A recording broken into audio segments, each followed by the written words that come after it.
ವಿಜಯಾನಂದ ಕಾಶಪ್ಪನವರು ಅಂದ ತಕ್ಷಣ 2013 ಚುನಾವಣೆ ಮರಿ ಹುಲಿ ಬಂತು ಅಂದ್ರು ಜನ. ಸುಮಾರು 17,000ಕ್ಕೂ ಅಧಿಕ ಲೀಡು. 2018ರಲ್ಲಿ ಏನಾಗ್ಬಿಡ್ತು ಸರ್? 2018ರಲ್ಲಿ ಏನು ಭಾಳಷ್ಟು ವಿಶ್ವಾಸ ಇಟ್ಟಿದ್ವಿ, ಭಾಳಷ್ಟು ಕೆಲಸ ಮಾಡಿದ್ವಿ ಜನರ ಮೇಲೆ. ಆದರೆ ಎಲ್ಲೋ ಒಂದು ಕಡೆಗೆ ಈ ಕಾರ್ಯವನ್ನು ನೋಡದಂತಾಯಿತು ಅನ್ನೋ ಮನಸ್ಸಿಗೆ ನನಗೆ ನೋವಾಯಿತು.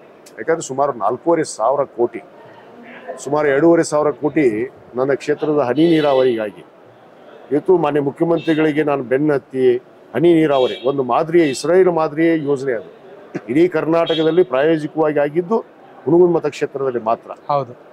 ಆ ಯೋಜನೆಯನ್ನು ತೆಗೆದುಕೊಂಡು ಹೋದೆ, ಅನೇಕ ಅಭಿವೃದ್ಧಿ ಪರ ಕೆಲಸ ಮಾಡಿದೆ. ಎಲ್ಲೋ ಒಂದು ಕಡೆ ಸಹಜವಾಗಿ ಜನರು ಬೇಗ ನಿರ್ಧಾರ ಮಾಡುವಂಥ ನಿಟ್ಟಿನಲ್ಲಿ ಆತುರ ನಿರ್ಣಯ ತೆಗೆದುಕೊಳ್ಳುವಂಥ ಸಂದರ್ಭದಲ್ಲಿ ಏನೋ ಒಂದು ನಿರ್ಧಾರ ತಗೊಂಡ್ರು. ನಾನು ಅವತ್ತು ಸೋಲನ್ನು ಅನುಭವಿಸಿದೆ. 2018ರಲ್ಲಿ ಕೇವಲ ಒಂದು 5,000 ಮತಗಳಿಂದ ನಾನು ಸೋಲನ್ನು ಅನುಭವಿಸಿದೆ. ಮತ್ತೆ ನಾನು ಬಿಡಲಿಲ್ಲ, ನನ್ನ ಛಲ ಗುರ್ತಿಸ್ಕೊಂಡಿದ್ದೀನಿ, ತೋರಿಸ್ಕೊಂಡ್ಬಿಟ್ಟಿದ್ದೀನಿ. ಇನ್ನೇನು ಮಳೆಗೆ ಅಂಜೋದೇನು ಅಂತ ಹೇಳ್ಬಿಟ್ಟು ಮುಂದೆ ನುಗ್ಗಿದೆ. 2023ರಲ್ಲಿ ನನ್ನ ಮತಕ್ಷೇತ್ರದ ಜನತೆ ಮತ್ತೆ ನನಗೆ ಇವತ್ತು ಆಶೀರ್ವಾದ ಮಾಡಿ ಸುಮಾರು 30,000ಕ್ಕೂ ಅಧಿಕ ಮತವನ್ನು ಕೊಟ್ಟು ಇವತ್ತು ನನಗೆ ಆಶೀರ್ವಾದ ಮಾಡಿದ್ದಾರೆ. ನಾನು ಮತ್ತೆ ಅದೇ ರೀತಿ ಯಾವ ರೀತಿ ಹಿಂದೆ 2013ರಲ್ಲಿ ನಾನು ಸರ್ಕಾರದಲ್ಲಿ ಹೋರಾಟ ಮಾಡಿ ಅನೇಕ ಯೋಜನೆಗಳನ್ನು ತೆಗೆದುಕೊಂಡು ಹೋಗಿ ಕಾರ್ಯವನ್ನು ಮಾಡ್ತಾಯಿದ್ದೀನಿ.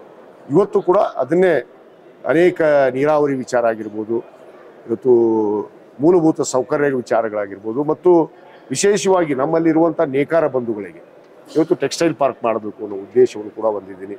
ಟೆಕ್ಸ್ಟೈಲ್ ಪಾರ್ಕನ್ನು ಮಾಡ್ತಾ ಇದ್ದೀವಿ. ಅನೇಕ ಅಭಿವೃದ್ಧಿ ಕೆಲಸ, ಕೂಡಲ ಸಂಗಮ ಪ್ರಾಧಿಕಾರ ಅಭಿವೃದ್ಧಿ ಕೆಲಸ, ಏನು ಬಸವ ಇಂಟರ್ನ್ಯಾಷನಲ್ ಸೆಂಟರಲ್ಲಿ ನಾವು ಅಕ್ಷರಧಾಮದ ಮಾದರಿಯಾಗಿ ಏನು ಕಳೆದ ಸರ್ಕಾರದಲ್ಲಿ ಮಾನ್ಯ ಮುಖ್ಯಮಂತ್ರಿಗಳು ಸುಮಾರು 134 ಕೋಟಿ ಅನುದಾನವನ್ನು ಕೊಟ್ಟಿದ್ದರು. ಆ ಅಕ್ಷರಧಾಮದ ಮಾದರಿಯಾಗಿ ಶರಣ ಗ್ರಾಮವನ್ನು ಅಭಿವೃದ್ಧಿಪಡಿಸೋದಕ್ಕೆ ಇವತ್ತು ಮುಂದೆ ಆ ಒಂದು ಕಾರ್ಯವನ್ನು ಕೂಡ ಮುಂದುವರೆದಿದೆ.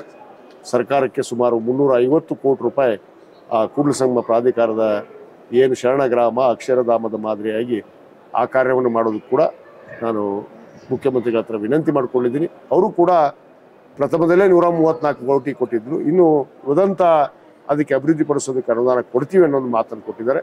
ಆ ಅನುದಾನ ತಗೊಂಡು ಏನು ಅಣ್ಣ ಬಸವಣ್ಣನವರ ಒಂದು ತಪೋಭೂಮಿ, ಐಕ್ಯ ಭೂಮಿ ಅಂತ ಹೇಳ್ತೀವಿ, ಅದನ್ನು ಇವತ್ತು ಅಭಿವೃದ್ಧಿಪಡಿಸಿ ಈ ನಾಡಿಗೆ ಒಂದು ಒಳ್ಳೆಯ ಪ್ರವಾಸೋದ್ಯಮ ಒಂದು ಪ್ರದೇಶವನ್ನಾಗಿ ಮಾಡೋದಕ್ಕೆ ನನ್ನ ಕನಸಿದೆ. ಕನೆಕ್ಟ್ ಕರ್ನಾಟಕ, ಇದು ನಿಮ್ಮ ನೆಟ್ವರ್ಕ್.